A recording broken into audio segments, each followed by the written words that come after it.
Hello दोस्तों, जय हिंद सभी को। कैसे हो आप लोग? उम्मीद करते हैं बढ़िया हैं।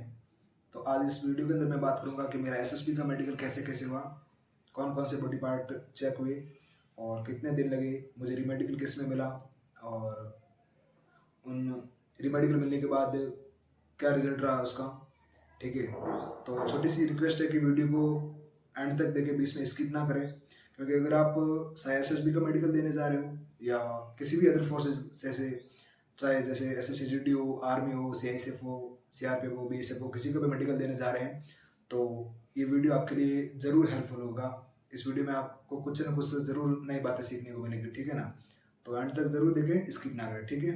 चलो शुरुआत करते हैं। तो सबसे पहले बताना चाहूँगा कि मेरा एसएसबी का मेडिकल वेस्ट बंगाल के अंदर एसएसबी की आरटीओ बटालियन खापरेल के अंदर हुआ, जहाँ 6 तारीख को मेरा मेडिकल था। 6 तारीख को सबसे पहले सुबह 8 बजे हमारी एंट्री हुई। एडमिट कार्ड और आधार कार्ड चेक करके हमें सभी स्टूडेंट को एंट्री दी गई और कुछ समय बाद सभी स्टूडेंट को लाइन में बिठा के हमें चेस्ट नंबर दिए गए सभी को, और चेस्ट नंबर देने के बाद सभी को फिर दूसरी जगह ले जाएगा।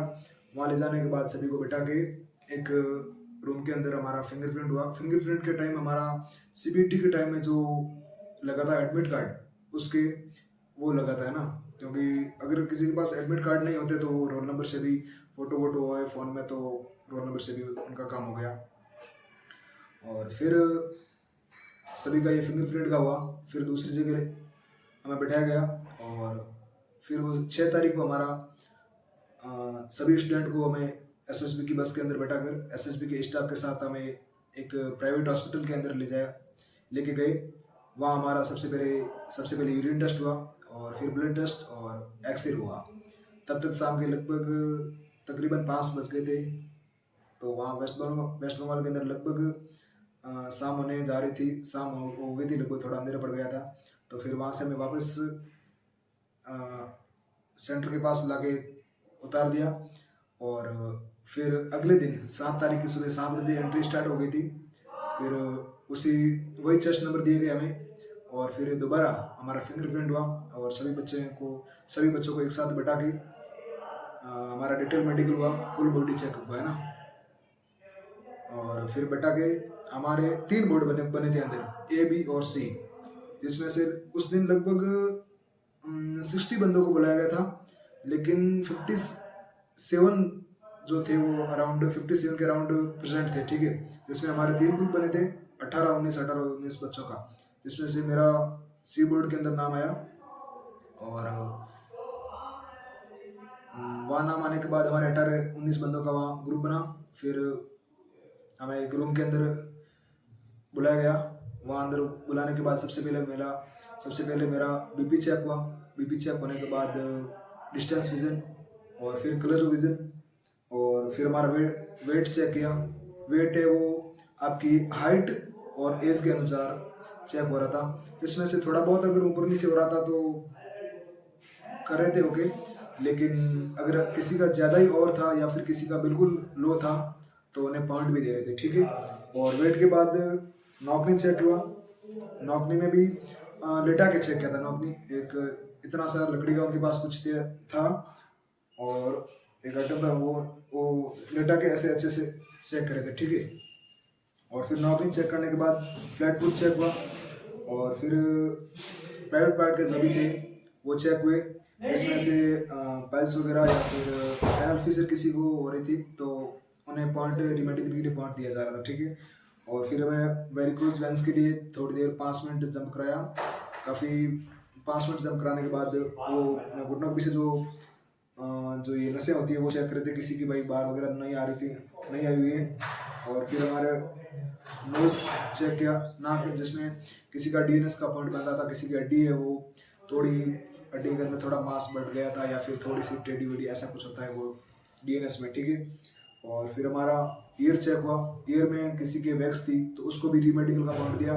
और अगर किसी के मान लो पर्दे में छेद वगैरह हो रही थी या फिर किसी का और कुछ प्रॉब्लम थी तो उनको भी रीमेडिकल का पॉइंट दिया था, ठीक है। और फिर हमारे ये होने के बाद कैरिंगल चेक हुआ अच्छे से। कैरिंगल बिल्कुल वो स्केल से ऐसे हाथ को ऐसा सीधा करके या वो स्केल से रख के बराबर एंगल चेक कर रहे थे। हमारे सीबोर्ड के अंदर अच्छे से सर ने चेकअप किया, जिसमें 18-19 में से लगभग 9 बंदों को रीमेडिकल मिला, ठीक है। जिसमें से 2-3 को तो कैरी एंगल का पॉइंट था और 2 को डिस्टेंस विजन का पॉइंट था और एक का कलर विजन का पॉइंट था, जिसमें कलर विजन का पॉइंट उसका नहीं टूटा। और एक का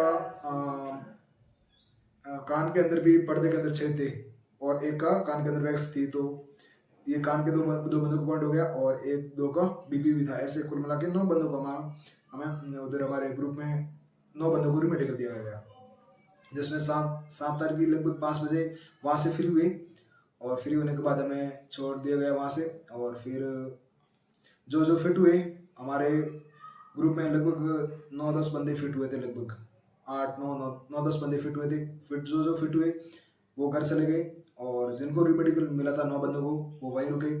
तो 8 तारीख को संडे आ गया था, फिर 9 तारीख को हमें सुबह 7 बजे बुला दिया गया। फिर 9 तारीख की सुबह 7 बजे एंट्री स्टार्ट हो गई थी और एंट्री स्टार्ट होने के बाद सबसे पहले हमें अपने अपने वही चेस्ट नंबर दिए थे जो 7 और 8 को दिए थे और फिर दोबारा फिंगरप्रिंट हुआ।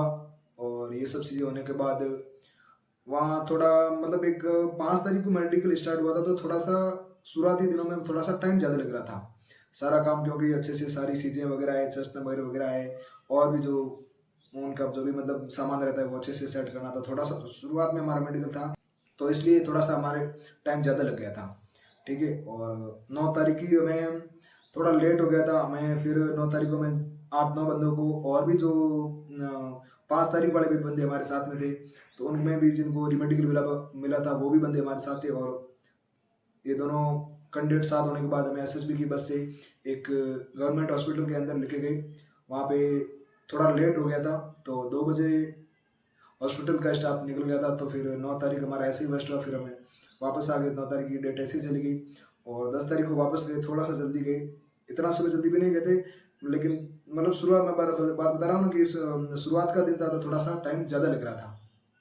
तो 10 तारीख को हमें लेके गए वापस हॉस्पिटल, किसी का कान वगैरह चेक हुआ, किसी का ये नाक थोड़ा बहुत चेक हुआ, पूरा उस दिन 9-10 तारीख को भी फ्री नहीं हुई। फिर अगले दिन फिर लेके गए, जिसमें 11 तारीख को लगभग किसी का कान के अंदर जो पॉइंट था वो चेक हो गए थे और नाक के अंदर डीएनएस वगैरह के ये चेक हो गए थे और किसी की पॉइंट था वो तो चेक हुए थे, जिसमें कैरी एंगल वाले मुझे भी कैरी एंगल का पॉइंट मिला था, रिमेडिकल मिला था कैरी एंगल में। थोड़ा सा मेरा एंगल ज़्यादा आ रहा था राइट एंड का, और तो मुझे सीटी स्कैन का पॉइंट दिया तो सर ने बोला था सर सीटी स्कैन करवाओ। तो वहाँ गवर्नमेंट हॉस्पिटल के अंदर सीटी स्कैन की व्यवस्था नहीं थी, तो हमें 12 तारीख को एक प्राइवेट हॉस्पिटल के अंदर लेके गए। वहाँ हमें 2-3 बंदे जो सिटी कैरी एंगल वाले थे वहाँ हमारा सिटी स्कैन हुआ, जो मैं लगभग वहाँ से फ्री हो गए थे 4 बजे शाम को लगभग फ्री हुए थे। वहाँ से हम वापस सेंटर पे आए, वहाँ से हमें छोड़ा और फिर दोबारा 13 तारीख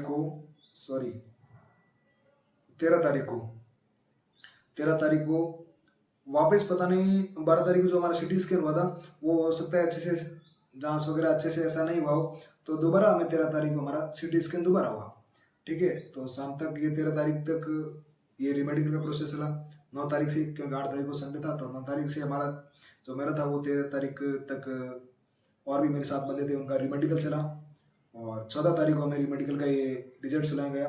बीच में जो भी जैसे 10-11 तारीख को भी कुछ बंदे फिट हो गए थे, 11 तारीख को भी काफ़ी बंदे फिट हो गए थे, ये कान और नाक वाले।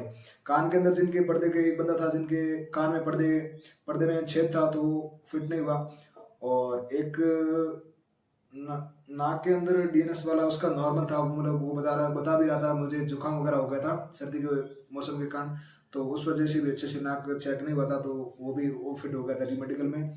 और कान के अंदर जो वैक्स था तो उसका भी नॉर्मल हो गया था।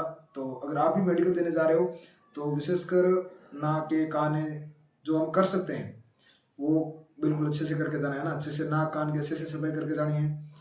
और एयर जहाँ भी हमें प्राइवेट पार्ट्स हो या फिर जहाँ भी बगल वगैरह में जहाँ भी हेयर वगैरह उसे अच्छे से रिमूव करके जाना है, ऐसे गंदे तरीके से नहीं जाना है, क्योंकि वहाँ फिर स्टाफ का भी मूड खराब हो जाता है देख के भी, ठीक है ना। इन छोटी छोटी बातों का भी विशेष ध्यान रखना है। कुछ बंदे आए भी थे ऐसे, और फिर 14 तारीख को ये रिजल्ट सुना गया, जिसमें मेरा CT स्कैन हुआ। उसमें मेरा लेफ्ट हैंड का तो एंगल सही आ रहा था, जिसमें लेफ्ट हैंड का तो एंगल सही आया था, लेकिन राइट हैंड का थोड़ा सा ज़्यादा था, 21 डिग्री। तो मुझे ये पेपर दिया सर ने, जिसमें राइट हैंड में मेरा 21 डिग्री का एंगल बता रहा था, जिसके कारण मुझे अनफिट कर दिया। यार गया था तब काफ़ी उम्मीद थी, ऐसी बात नहीं है कि, क्योंकि हमारा अक्टूबर के अंदर फिजिकल हुआ था, वो फिट हुए, फिर अक्टूबर में हमारा फिजिकल हुआ, वो फिट हुए, वही रानीदिन में हुआ था वेस्ट बंगाल के अंदर ही। और फिर दिसंबर में हमारा एग्ज़ाम हुआ था, वो क्लियर हुआ। फिर अप्रैल के अंदर ट्रेड टेस्ट और डॉक्यूमेंट वेरिफिकेशन हुआ, वो भी बढ़िया हुआ। और जब ये दिसंबर में अब मेडिकल चल रहा था, उम्मीद थी कि यार